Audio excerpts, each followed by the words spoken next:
sa ngayon is masakit pa rin. Minsan sa gabi umiiyak ako lang. Tinitest ko na lang yun. Tapos minsan sa umaga pag gising ko, and then marami pa rin tao na pumupunta sa akin, nag-condolences. Marami pa rin bumisita sa amin at saka doon sa sa cemetery po. Marami pong salamat din po sa inyo. Kasi kahit wala na yung anak ko, hindi na nyo nakikita, dumadating pa rin kayo dito sa amin. Actually, hindi ko talaga maisa-isa sila, kasi hindi ko naman sila talaga kilala. Tapos, yung mga tao na tumulong sa akin, hindi rin sila nakadirect sa akin, sa municipality lang sabi sa akin, minsan sa pinsan ko, ganyan. Kaya hindi ko na maano yung mga pangalan. Pero sa lahat ng tulong na napaabot nyo ay nakarating talaga sa akin. Pasensya na kayo kasi hindi ako tumitingin ng cellphone ko kasi umiyak talaga po pag makita ko yung anak ko dun. And then, yung mga tao na nagtulong sa akin, maraming salamat sa inyo po lahat. Hindi nga ako expect na mayroong tumutulong sa amin na ganyan.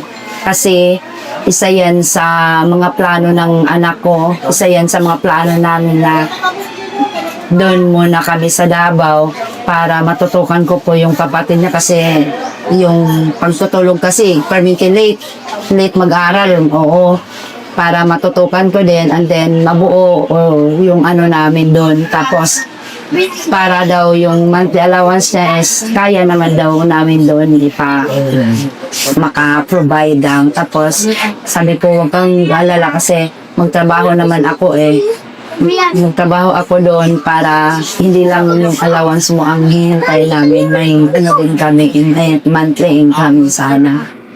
Kaya lang, yun, hindi ko in-expect na ganito, na Sobrang daming tulong. Tapos, lahat ng mga sinabi niya sa buhay pa siya is narating talaga sa amin. Lahat yung sinabi niya, na talaga namin, na abil, kumbaga. Hindi ko nga alam kung bakit ganun, parang minsan sabi ko, ano ba yun? Sinasabi ba niya yun dahil mawawala na siya? O ngayon ko lang naisip yan. Ngayon, parang hindi ko muna agad-agad i-transfer sila kasi mayroon pa akong asikasuhin dito sa amin. Then, hindi ko pa rin biglaan iwan yung anak ko kasi mayroon pang 30 days, ganyan. Tapos, yung bahay niya doon sa cemetery, kailangan ko pag ipatago. Yung mausoleum, kailangan ko pa yun ipatago. Kailangan talaga nandito ako. Kaya, sa ngayon dito ko muna sila paaralin.